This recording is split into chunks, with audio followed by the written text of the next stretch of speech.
Mahia Mokaraka, skilled labourer, university student, competitive sportsperson and professional breakdancer. Fit and healthy. But 2 years ago, a simple back injury left Mahia fighting for his life, now paralysed from the waist down. This is his story.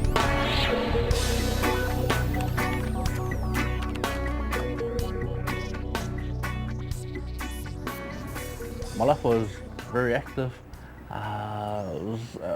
Used to play a lot of sports, used to play a lot of touch and breakdancing as well. In April 2006, Mahia injured his back doing what he loved most.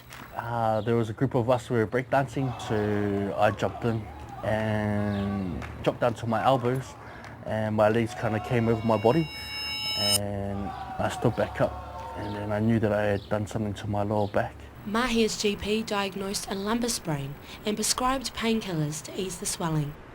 But the pain persisted and Mahia was forced to return 4 more times to the doctor.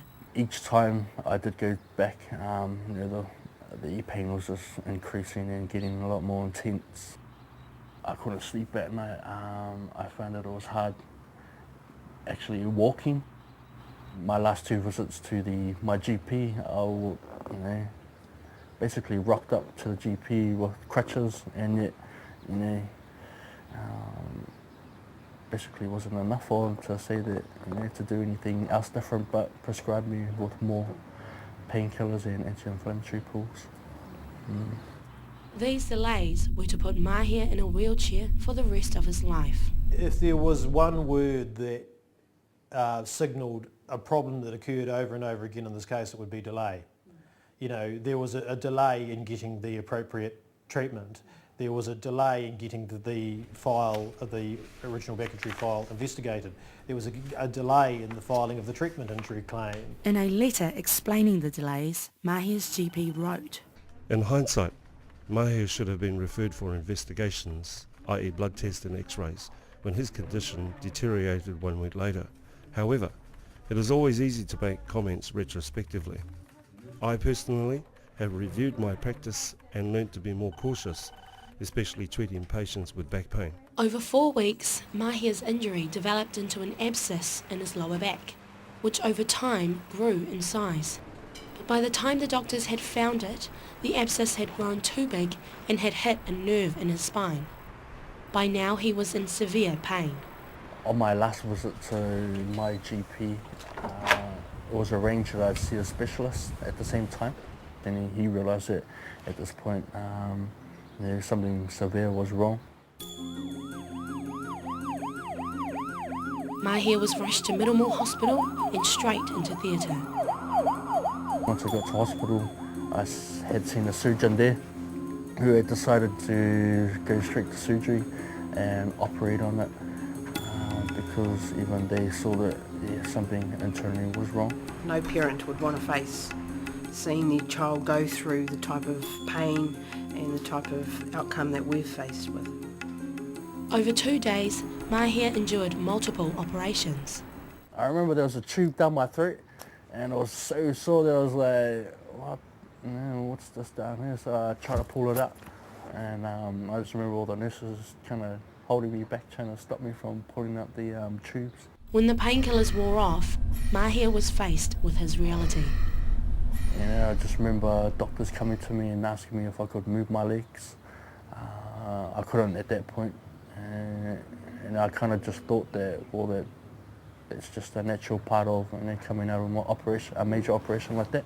After 6 weeks at Middlemore Hospital in intensive care, Mahia was transferred to a spinal rehabilitation centre in South Auckland, where he spent 8 months in recovery. It was a hard thing for me because I was so active and so into my sports and independent, and it was pretty hard. As a result of the initial injury, Mahia was diagnosed with a rare spinal condition called Asia A. This condition is incurable. By this time, Mahia became deeply depressed. Just suicidal thoughts. There was like dates where I'd be, scheduled to go home, and I wouldn't be able to go home only because complications would arise all the time. Mahia has learned to adapt, but not accept his predicament. One thing I miss right now is breakdancing. I couldn't watch any breakdancing, couldn't watch any touch, just because it was too hard to know that I would never be able to do those things. Yeah, I had my little cries, had my little rants and raves, had my little tantrums and all that kind of stuff.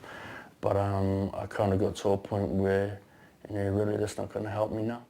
I've just got to learn to adapt to everything. The most hardest part about my whole situation was knowing that I was preventable.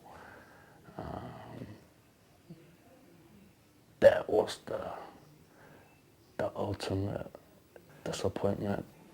The letter from Mahia's GP goes on to state, I feel deep regret and sorrow.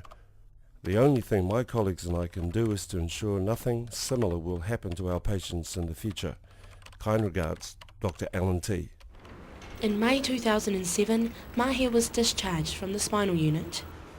Mahia and his family sought and received the maximum compensation from ACC. His lawyer continues to pursue further compensation for Mahia's studies and to provide the best quality rehabilitation. He's a very motivated young man who's had an extremely serious injury at an early stage in his life, so he should receive the best rehabilitation he can and get into a career that's going to sustain him in the long term. 2.5 years later, Mahia has managed to move on. Together, with the help of his family and lawyer, he now aims to become a youth counsellor later this year. It's just a matter of just getting on with life.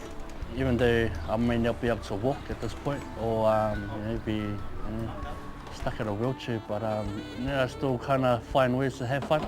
Just get around some of the boys, have a good laugh, and do all those kind of things. A lot of my friends have always stayed close to me, especially my family, and I think that's been a huge help towards getting to where I am right now. They've kept me positive, they kept me on my feet, kind of as to say. So life's good. The biggest goal for me at this point for the next 2-3 years is to gain my qualification in counselling, just so I can help other people.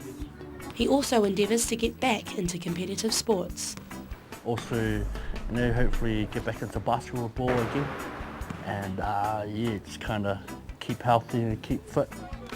Compared to the last 2 years, I'll definitely say that it's a whole lot better for me now. Because I kind of learned from my whole situation that you always kind of look at the brighter side of life.